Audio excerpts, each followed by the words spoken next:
Olá, muito boa tarde a todos vocês que estão aqui no Instagram. Nós estamos a iniciar essa live hoje muito especial. Muito boa tarde a quem está no YouTube.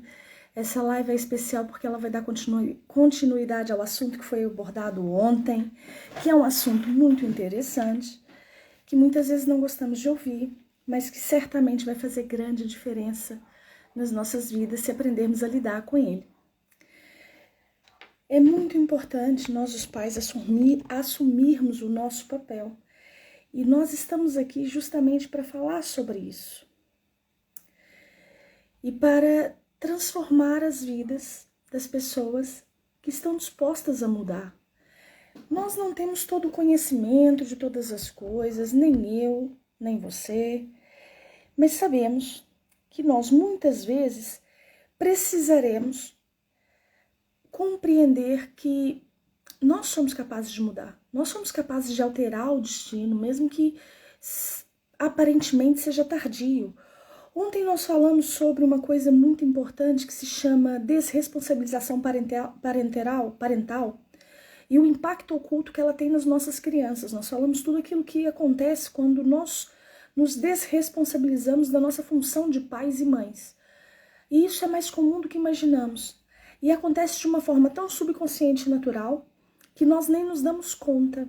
E depois não conseguimos lidar com as frustrações do filho não se adaptar adequadamente àquilo que seria um comportamento de cidadão.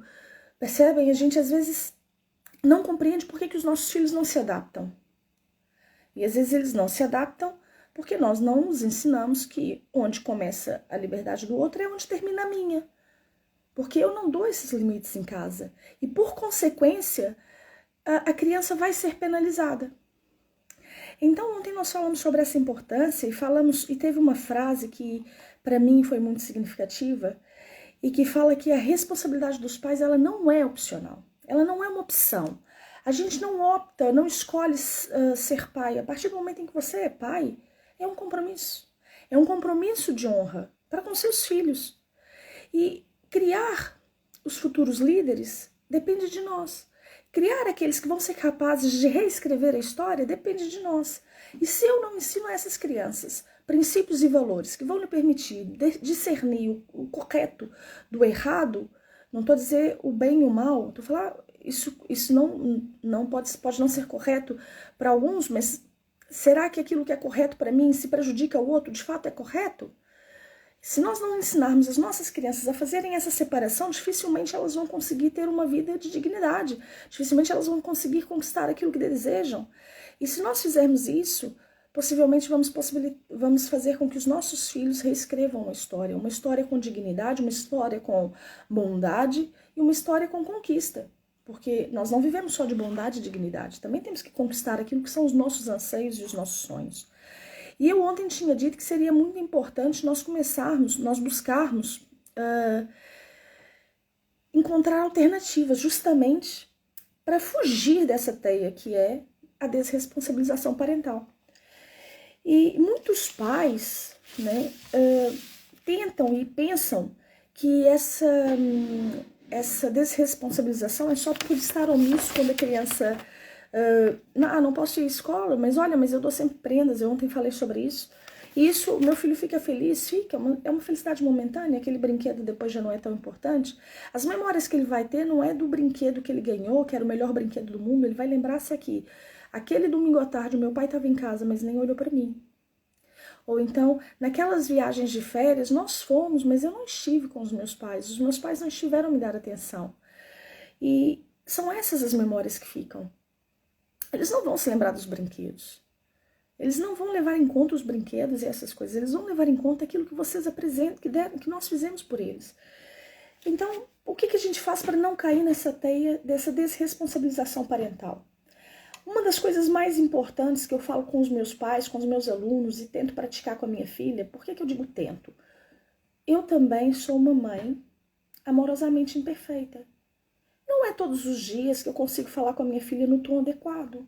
Não é em todos os instantes que eu consigo manter sempre a serenidade, porque eu sou humana.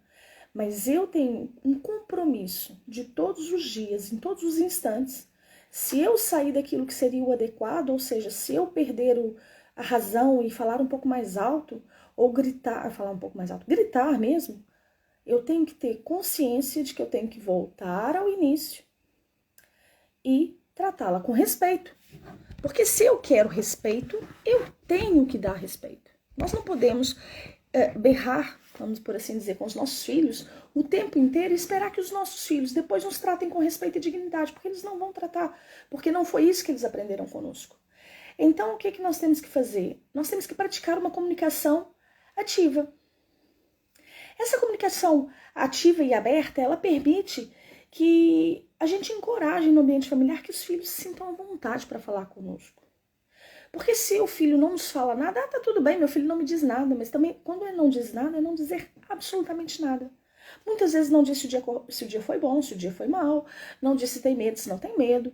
Será que eu tenho uma comunicação aberta com meu filho?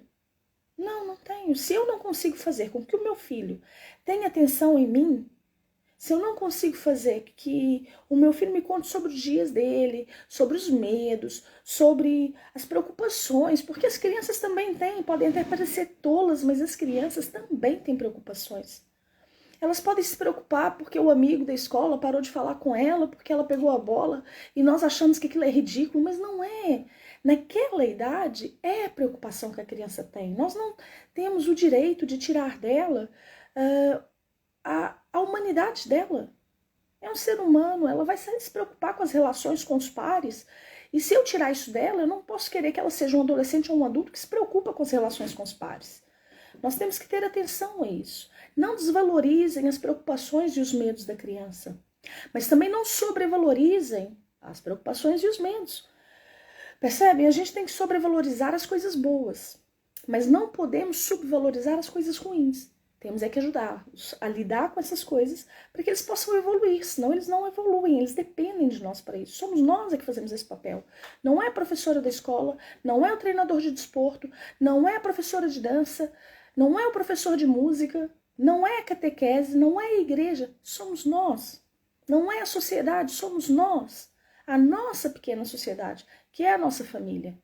Porque se a nossa pequena sociedade, se a nossa família não tem essas práticas de conversar, de perceber, eu não posso querer que meu filho compreenda ou tenha essas práticas quando for necessário para ele evoluir na vida. Ele não vai saber falar com o professor, ele não vai saber falar com o colega, ele não vai saber avançar na vida porque ele não soube conversar. E quando ele deparar com situações de medo extremo, que é preciso falar, ele não vai falar. E como é que eu vou reagir? Vai passar o tempo e eu vou descobrir que eu não conheço meu filho. Eu ontem vi um vídeo, já não me lembro o nome da pessoa que estava nesse vídeo, ele dizia assim: se você não souber responder algumas perguntas sobre os seus filhos, se calhar é momento de parar, pensar e perceber que você não conhece o seu filho, que é qual é o seu maior medo, qual é o seu melhor amigo, o que você mais gosta de fazer, quais são os desenhos animados ou bonecos, como se diz aqui em Portugal, que você mais gosta de assistir. Isso para uma criança de 6 anos, tá bem? O que você mais gosta de aprender na escola? E se você não souber responder sobre isso, talvez você não conheça o seu filho. Qual que é a comida que você mais gosta? Qual que é a fruta que você mais gosta? Se você não souber responder isso, a sua resposta for diferente da dele, você não conhece o seu filho. Eu vou dar uma ideia aqui de casa. A minha filha, ela adora frutas. Um dia é a banana, no outro dia é a laranja, no outro dia é a melancia, no outro dia é o morango. Ela não tem uma fruta preferida. Varia muito. Outro dia é o pêssego. O sumo é que é sempre o mesmo. O iced tea, quando toma, né, que a gente evita, é sempre o mesmo. Mas a fruta é aquela que tiver mais docinha naquele momento. Então ela percebe, mas eu sei que ela adora determinadas frutas, e essas são as frutas que a gente faz questão de ter em casa, mas ela varia. Mas eu sei que nesse dia a amiga não brincou, porque a amiga empurrou, porque a amiga bateu, porque ela também às vezes tem essas reações, e porque é normal e é natural de toda criança. Porque às vezes fica frustrada, ai, mas a minha filha bateu uma vez, ai meu Deus, a filha dela não é acompanhada, quem é ela para falar dos filhos? Toda criança algum dia vai levantar a mão. Eu vou ter que ensiná-la que não se bate em outra criança porque não te deu brinquedo, por exemplo. E então, eu também passo por essas situações. Outra coisa importante que é muito significativa é modelar os comportamentos responsáveis. O que é isso? Modelar comportamentos responsáveis é os pais servir como modelo de comportamento. Se o pai é irresponsável, se o pai não tem respeito, não tem empatia pelo próximo, por exemplo, para o carro na calçada. É uma zona de trânsito, é uma zona de muito movimento, mas eu paro o carro na calçada para deixar o meu filho que me convém.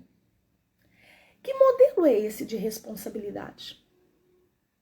Porque se eu paro o carro na calçada, eu tiro a passagem de alguém. Do filho de alguém? Da mãe de alguém? Que responsabilidade eu ensinei para o meu filho ali? Eu não fui responsável. E então a criança vai perceber que ela pode fazer o que ela quiser e parar onde ela quiser, porque ela não tem responsabilidade com o próximo, não tem responsabilidade com ninguém. Só com o próprio ego. Ah, mas às vezes temos pressa. Eu sei. Temos pressa, eu sei. Temos que sair mais cedo, mas não conseguimos. É verdade. Eu quantas vezes? É verdade. Ah, mas isso tem que programar e a pessoa tem que adaptar o horário e tem que acordar mais cedo, mas nem sempre tudo é um mar de rosas. Muitas vezes eu moro a 2 minutos da escola e a minha filha consegue chegar mesmo em cima da hora. Porque é uma criança, ela vai se distrair, e ela conta histórias, e ela vai calçar os tênis, que são sapatilhas, e calça, e demora 5 minutos, numa coisa que nem tem atacadores, nem tem cadarço, né, como a gente diz. Demora 5 minutos a calçar uma sapatilha que é aquelas que tem o velcro. Porque ainda compro daquelas, pronto. Apesar dela saber já, tá? Sozinha aprendeu. Aliás, a avó ensinou e ela desenvolveu aquilo de uma maneira muito interessante. Mas é uma criança, ela vai se atrasar, eu tenho que prevenir isso. Vai ter dias que ela não vai levantar horas, é verdade. Ah, mas tem que ter uma rotina muito... Tem que ter uma rotina consistente, sim. Via de regra, ela não se atrasa. Mas todos os dias tem que ouvir despacha para ir 20 vezes, porque é uma criança.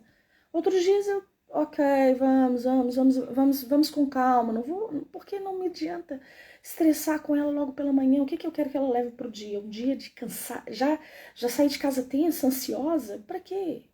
Por quê? Nós não gostamos de sair de casa assim. Quando nós modelamos esse comportamento de respeito, de empatia e de comprometimento com os horários, com as pessoas, com a nossa própria família, com nós mesmos, os nossos filhos vão replicar esse comportamento. A minha filha está habituada a ver-me trabalhar muitas vezes em 2 lugares. Nas piscinas, que quando ela vai também quer dar aulas comigo. E quando está a fazer aulas também tenta dar aulas com o professor dela, o professor é que já não deixa, ainda bem. Mas muitas vezes ela replica aquilo que eu faço. Ela me vê brincar e comunicar com os alunos e ela tenta brincar e comunicar com os alunos. E depois me veio a trabalhar aqui em casa, nesse nosso projeto muito interessante, muito que nasceu lá no fundo do meu coração, mas há muitos anos e que agora desabrochou, graças a Deus. E ela às vezes está aqui comigo, quer ligar um computador e quer fazer o mesmo. Mãe, agora eu tenho que pesquisar sobre os pandas. Eu ultimamente já não consigo ouvir falar em pandas. Ainda bem que agora é sobre o Egito. Mas tá tão habituada a ver a mãe aqui a fazer isso e o pai sentado no outro computador a trabalhar, porque nós temos um momento em que precisamos trabalhar e trazemos ela conosco para cima. Temos os nossos momentos de família, mas ela também acompanha a nossa rotina. Eu tô aqui a trabalhar, e às vezes eu preciso tirar um dia que ela tá comigo para fazê-lo. Mas ela acompanha a nossa rotina, ela vê o nosso comprometimento com isso, ela percebe essa necessidade. E com as outras coisas. E quando ela vê que nós temos um comportamento responsável, por exemplo, não tiramos lixo na rua, o horário é para ser cumprido, as pessoas são para ser respeitadas, nós não julgamos ninguém, nós temos que ter empatia pelo outro. Eu não sei como é que foi o dia daquele senhor ou daquela senhora que me atendeu mal na padaria ou num café. Percebem? Então, se ela aprende isso comigo e com meu marido, certamente ela vai aplicar na vida dela. Por exemplo, teve um dia que eu fiquei muito irritada com o atendimento de uma senhora, já não me lembro se foi num café ou numa padaria, e normalmente eu não fico. E quando eu saí, eu falei com meu marido, falei, isso é um absurdo, não sei o que, ele olhou para mim e falou assim, mas por que você tá falando isso? E eu, na hora que ele falou, sabe quando te bate aquela assim, eu não acredito que eu fiz isso. Sabe por que eu fiz isso? Porque eu sou humana. Mas graças a Deus tem alguém do meu lado que vai de vez quando eu esqueço que eu sou humana, mas que eu esqueço que o outro também é humano e também passou por outras situações, eu tenho sempre alguém do meu lado que, olha, acorda. Como também faço com ele. Muitas vezes, olha, vê lá se isso era mesmo assim que você queria dizer, que não disse muito bem. E ele, pá, desculpa, eu não queria. Percebem? Nós temos que ter empatia pelo outro. E é muito importante ter alguém ao nosso lado que muitas vezes fala assim, olha, atenção, tem calma. Tem calma contigo. Eu ouço muito, agora ouço menos, ouvi muito essa frase. Mas e a mãe que é a Sol? O que ela faz? Ela tem sempre alguém. Ela tem um amigo. E se ela não tem ninguém, entra pro seu quarto, faz uma oração, reza, medita. Tem sempre alguém. Todos nós temos. Não, que não seja em corpo presente, mas que seja espiritualmente. Pode ter certeza disso. Nós não estamos sozinhos. Nunca estaremos sozinhos.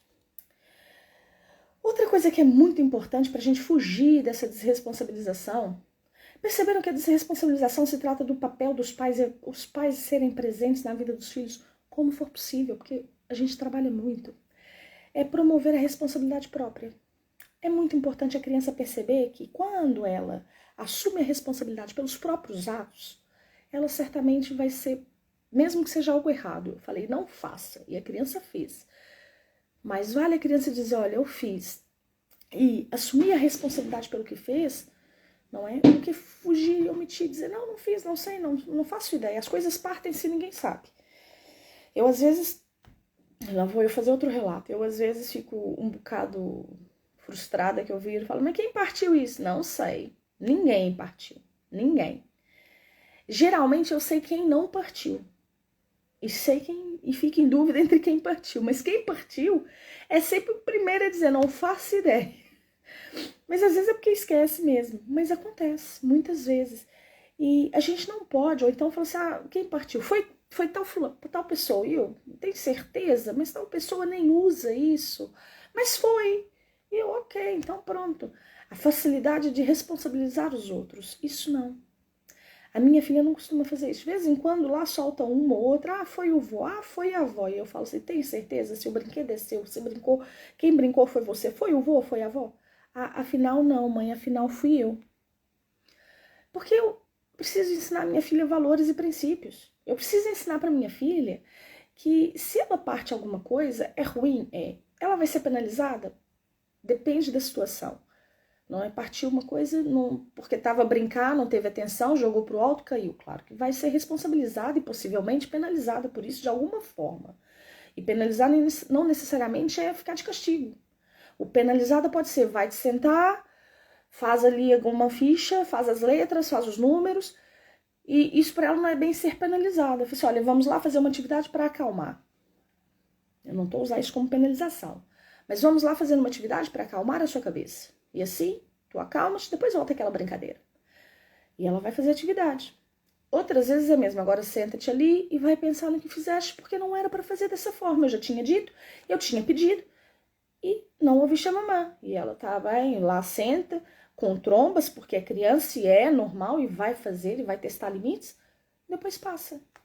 Depois já vem a sorrir. Ô mamãe, e vai fazer outra coisa. E às vezes faz outra asneira. Vai fazer, é criança. Agora, se ela deixa uma coisa cair porque tropeçou, porque é diferente.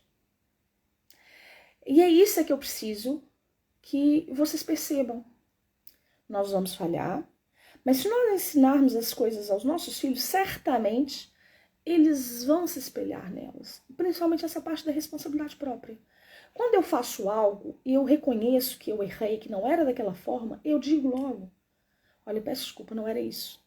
Quantas vezes eu falo com minha filha, mas você fez isso, filha, mas não era para fazer. Mãe, mas eu não fiz. Filha, mas foste tu. Não, mãe.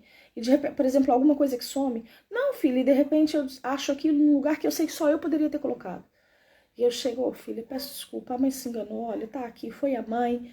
Eu reconheço a minha responsabilidade, para que ela aprenda a reconhecer a dela. E eu peço desculpa à minha filha quando é preciso. Outra coisa muito importante e muito pertinente, que a gente tem que ter atenção, e que muitas vezes, não é? No hábito ou na mania do querer fazer, isso é mais os avós, os pais não tanto. Fazemos pela criança. A criança tem que ter autonomia. A criança tem que conseguir, ela tem que se vestir. Hoje eu levei uma chamada de atenção do marido, eu falei, não sei por que tá a vestir, porque ela veste sozinha. E é verdade. Mas eu tô tão habituada mecanicamente a pegar, a vesti-la, ela veste sozinha desde os 3 anos. Mas como eu tenho aquele hábito de que, isso aqui são os 5 minutinhos que eu tenho aqui, que eu afago, que eu pego e que eu beijo,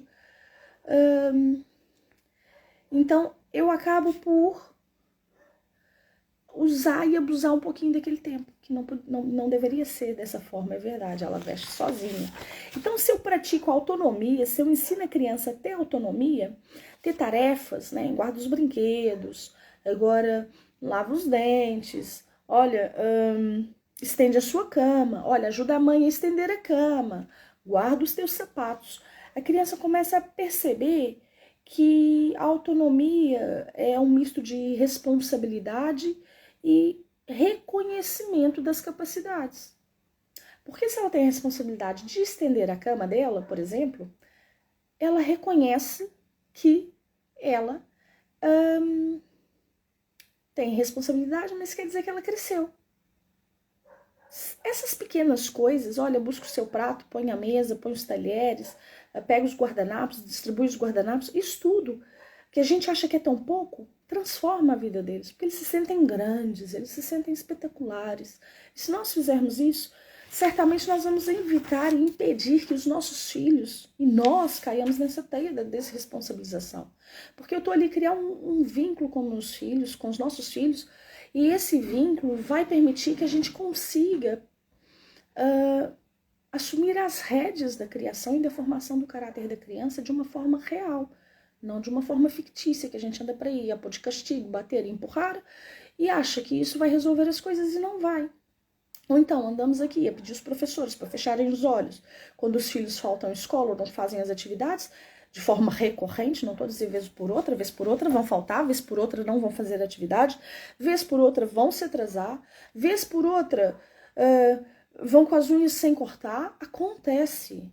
Não fiquem a achar que só porque mas ela está ali a falar de uma maternidade consciente e todas as mães têm que ser perfeitas. Não, nós não somos, vamos continuar a não ser, graças a Deus por isso. Porque ser perfeito implica em nunca errar e nem que precisar aprender. E eu acho que quando a gente passa por um momento de não precisar aprender é porque a gente morreu. Tá bem? Então, pronto, estimular a autonomia é imprescindível, principalmente estimular a subir, descer, rolar, trepar, isso também são autonomias motoras, não são só autonomias cognitivas que a gente tem que estimular. Temos que estimular autonomias motoras, deixa a criança andar sozinha. Não é preciso agarrar o miúdo, não é preciso ficar aqui atrás a fazer, porque ela tem que andar sozinha. Deixa a criança correr sozinha, deixa a criança tentar andar de bicicleta sozinha. Pais, elas não vão passar do chão. Eu falo isso com os meus pais. Quando eu dou aula de bebês, eu tenho pais que não gostam de imersões e respeito. Porque pessoas que tiveram traumas quando eram criança, pessoas que é normal terem medo, é normal e eu respeito. Mas o que eu digo sempre, e tenho mães que não me deixariam mentir, o que eu digo sempre é: não deixe que o seu medo passe para o seu filho. Porque o seu medo no seu filho pode ter consequências graves. E as suas limitações no seu filho podem ter consequências graves, porque o mundo evolui muito rápido. A forma que eu fui criada não é a forma que uma amiga mais nova foi criada, a forma com que eu fui criada não é a forma que meu marido foi criado, não é a forma que eu estou a criar minha filha. Ou seja, o mundo muda muito rápido, não é? O que não muda são os nossos medos. Os medos, os medos das pessoas, que eu poucos medos tenho. Não deixe-os vencer. É uma frase que eu uso para os meus alunos, o medo não nos pode vencer, e é verdade. E então, eu peço muito aos pais: olha, pai, se a criança fizer uma imersão, só se nós puséssemos a criança dentro d'água, um bebê, 6 meses, virássemos as costas e fôssemos embora, é que alguma coisa ruim aconteceria. E então, o que os pais acabam por fazer? Ok, tudo bem, realmente não é assim tão mal. E começam a estimular aquilo. Outras vezes eu tenho bebês que só se sentam apoiados e eu falo: papá, vamos lá tentar ver se a criança... Papá, vamos tentar papai, é como se chama aqui os papais. Aqui ao invés de falar papai, falamos papás. Peço desculpa se às vezes eu falar assim e não perceberem muito bem. Então eu falo: vamos lá para o bebê sentado aqui no colchão e vamos fazer a volta, assim, só um compasso de espera para ver se ele tende para um lado ou para o outro. E às vezes o pai põe a criança no colchão, no meio da piscina, e já agarra logo a criança com medo da criança tender para um lado ou para o outro. E eu falo, pai, ela só vai cair pro lado e cair dentro d'água de cabeça, que acho que esse é o medo, e muitas vezes já dizem isso, se o pai, na hora que ela fizer isso, tiver olhar pro teto. Não é preciso agarrá-la, deixa estar, ela vai conseguir. E a criança de fato consegue. Então, a autonomia transforma uma criança. Seja autonomia motora, seja autonomia cognitiva, seja autonomia emocional. Se nós fizermos isso, nós certamente vamos fugir dessa teia da desresponsabilização, porque as crianças vão também aprender a responsabilizar-se. E uma outra coisa muito importante é estabelecer os limites, né, que devem ser claros, e as consequências de ultrapassar esses limites também. Eu dou autonomia. Aqui tem um ditado que se diz assim, é a vontade, mas não é a vontadinha. Eu te dou autonomia para fazer as coisas e fazer inclusive algumas escolhas com uma certa limitação. Pronto, eu ponho lá 2 tipos de roupa e falo, agora escolhe. Mais ou menos isso. Mas eu tenho que estabelecer para a criança até onde ela pode ir, com segurança, naquele momento. E explicar que isso é só por conta daquele momento. Como é que é isso? Por exemplo, acho que o melhor exemplo que nós temos é quando nós dissemos para o filho assim, olha, a criança fala, ai, mas eu quero subir ali. E aquilo é muito alto, quer subir umas escadas, são muito altas, são íngremes. E a criança tem, vamos supor, 4 anos, 5 anos. Ainda existem em algumas crianças limitações motoras que impedem de subirem uma escada muito íngreme nestas idades, porque elas ali talvez não tenham a percepção de se agarrar a alguma coisa, ou de subir com apoio no próprio degrau, pode tentar subir toda com o corpo todo ereto, e isso pode fazer ela cair para trás. O que eu vou dizer? Olha, filho, nesse momento, deixa que a mãe sobe contigo, eu vou te ensinar como é que sobe, porque ainda não sabe fazer isso. Não é dizer logo, não vai fazer isso, porque você não sabe. Não digam. Não digam que a criança não sabe. Não digam que a criança não consegue. Percebe? Nós vamos estabelecer limites para as coisas, explicar, não vamos fazer isso agora, porque não é justificar tudo o que fazemos, é dizer aos pais, aos filhos, olha, não vamos fazer isso, porque não se deve fazer dessa forma. Ou então, por exemplo, não vai comer doce antes do jantar. Aliás, nem depois, mas pronto. Por quê, pai? Porque hoje não é um dia adequado para se comer doce, mas pode comer um doce no domingo. Aí a criança come o doce às escondidas. Ela tem que ter claro na cabeça dela que ela pode comer um doce nos fins de semana, mas que se ela comer durante a semana, aquele passeio, aquele brinquedo, aquela brincadeira com um amigo que ia fazer no fim de semana já não vai acontecer. Por quê? Porque não respeitou o limite que foi imposto para ela. A criança sabe que quando sai com os pais e vai ao supermercado, não pode fazer birras. E então, chega no supermercado, quer um doce e birra. Porque geralmente é sempre os doces no meio da confusão. Birra. E então, o que nós vamos fazer? Lidamos com a situação ali, podemos falar sobre esse tema no outro dia. Até pode ser, o lidar com a situação até pode ser comprar o doce. Percebam. Porque eu sou muito apologista do roupa suja se lava em casa. Então eu posso até comprar. Mas quando eu chego no carro, eu vou conversar com a minha filha. É isso, tá aqui, muito bem, você queria, mas eu só vou te dar. No dia em que você perceber que não é com choro, berro e gritos, é que vai conseguir as coisas. Tá aqui, tá guardado, deixa tu acalmadas e quando chegar o momento certo eu te entrego. Limite. Consequência. Ah, mas eu quero. Tudo bem, eu sei que queres, é seu, mas não vou te dar agora. Enquanto não perceber que não é através do berro, birra e choro, e assim vai. E às vezes até fica esquecido, nunca mais vai lá buscar. Não que ela não pare de berrar, ou gritar ou chorar, mas é porque às vezes fica mesmo esquecido. Aquelas doces de festas e isso fica tudo sempre esquecido, ainda bem. Apesar de que a gente tem aqui formiguinhas que vão atrás disso. Mas estabelecer limites é, por exemplo, quando tá a brincar com alguém, não se irritar e bater. E se eu fizer isso? Já não brincas? Vai sentar e refletir sobre o que fez. Limite de tela. Pode ver isso até tal horário. Passou do horário. Ah, mas eu só quero mais um. Não, é até agora. Não estamos em casa, tá? Outra pessoa cuidar da criança. Descobrimos que a criança passou do tempo, né? Que às vezes nem pomos os controles que impedem ela de continuar por exemplo, em tempo de tela no YouTube, o que eu faço? Realmente ficou mais tempo do que eu previsto, pronto, acabou a tela. Vamos ficar sem tela durante uma semana, depois, olha, logo se vê se volta a ter aquilo. Limite. E se fizermos isso, certamente, a criança vai perceber que nem sempre pode fazer tudo o que quer, como quer, a maneira que quer, mas tem autonomia para decidir, tem autonomia para opinar. Percebem? Se a gente assume a nossa posição enquanto pai e mãe, certamente a criança vai mudar os conceitos dela em algumas coisas. E outra coisa muito importante é priorizar o tempo de qualidade com a família. Eu, como disse, tem dias que eu tô em casa e a minha filha também tá, hoje é um dia que ela tá na escola, mas eu também, daqui a nada, vou trabalhar. Mas, por exemplo, se ela estivesse em casa, eu viria gravar, fazer a live, faria talvez uma gravação, faria um post, mas ia tentar limitar ao máximo o meu tempo para estar com ela depois. Porque o tempo que eu tô com ela é só com ela. No tempo que eu tô com ela, eu não olho o telemóvel, eu não olho o WhatsApp, porque eu tô com ela, somos eu e ela. E quando está o meu marido, faz o mesmo. Somos nós os três. Não usamos outros recursos que não seja dar atenção à nossa filha. Nem sempre é possível ir ao parque, nem sempre é possível ir brincar em algum lugar com algum amigo, mas não, então vamos ver um filme em família. Ou vamos ver um jogo de futebol em família. E vamos jantar fora em família. Por quê? Porque tem que ter aquele momento que é só nosso. E quando fazemos isso, nós não temos ecrãs. Nós nem tiramos foto, às vezes parece que nós não fazemos nada aqui em casa. Por que nós não tiramos fotos de viagem? Aliás, tiramos, nós não postamos.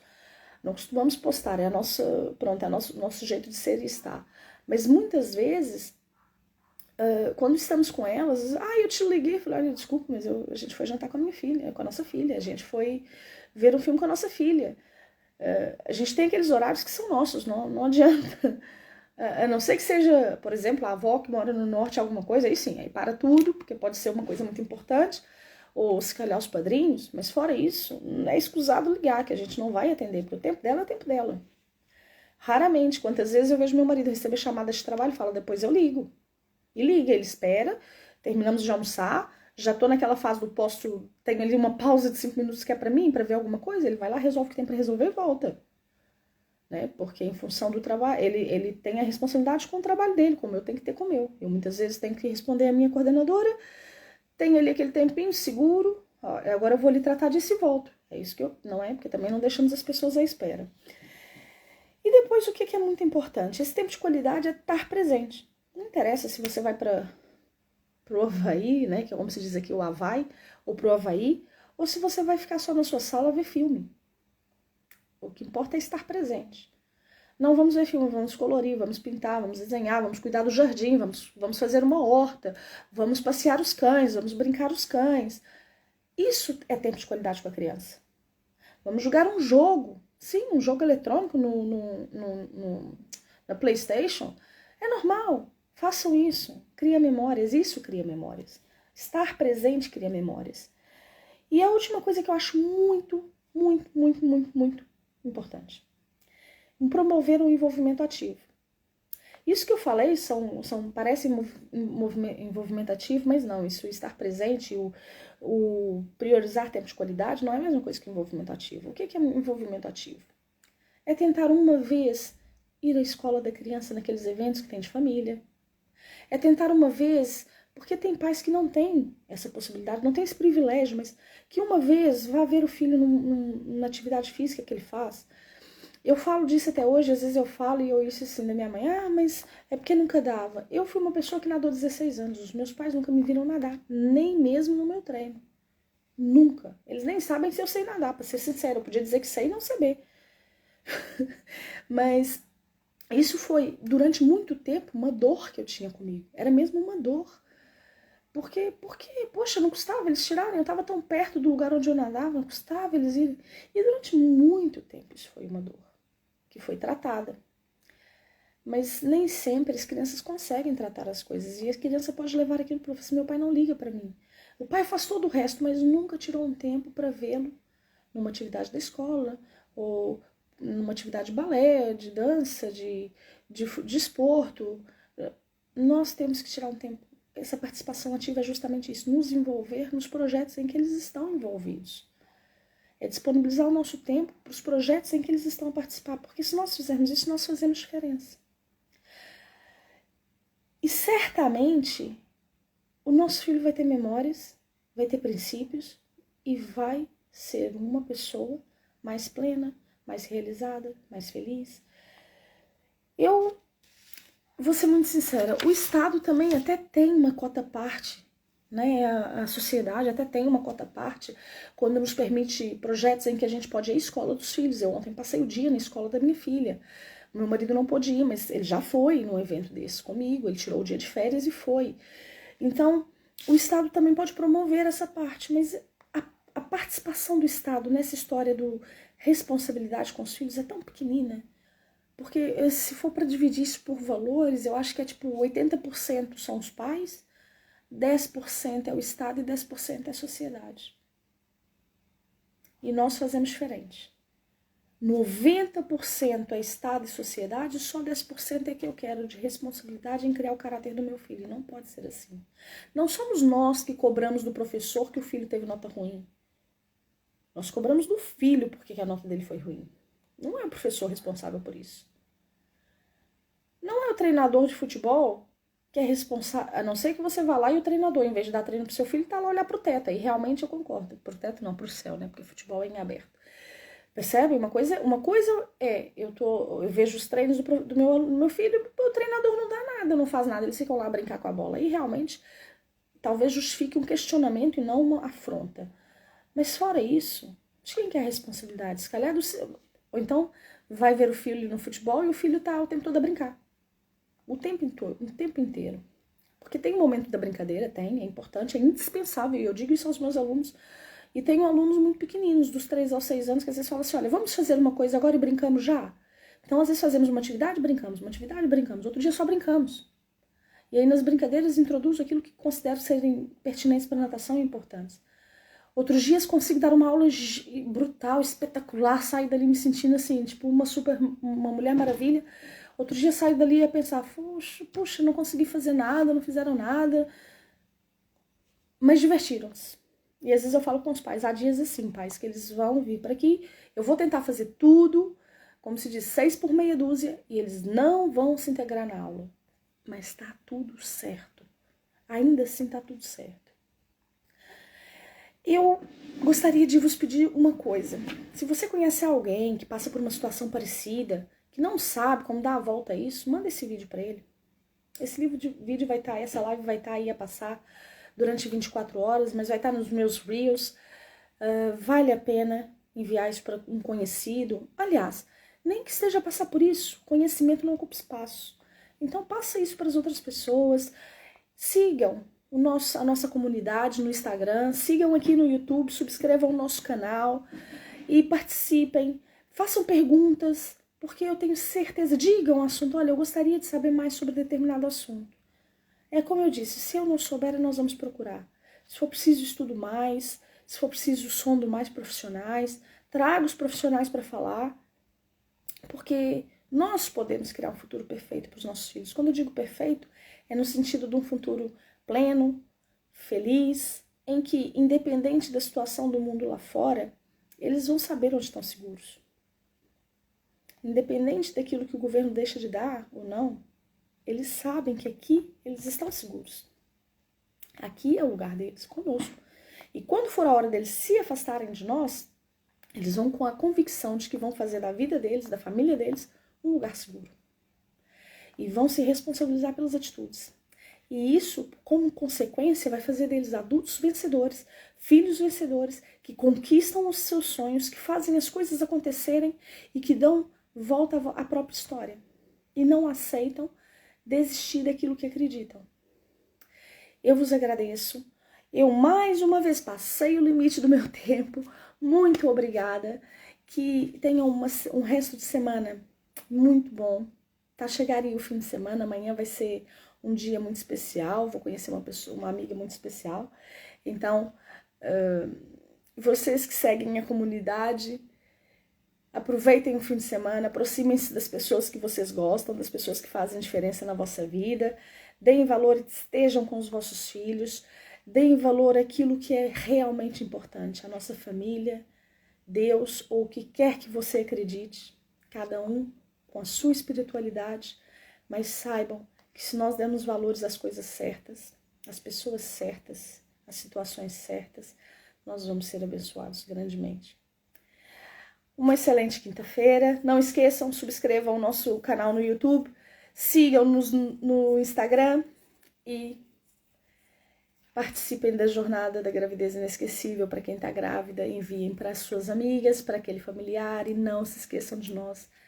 As nossas mentoras voltam para a semana e que nós tenhamos um dia espetacular. Obrigada!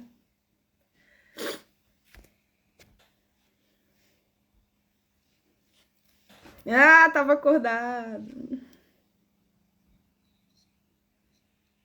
Não.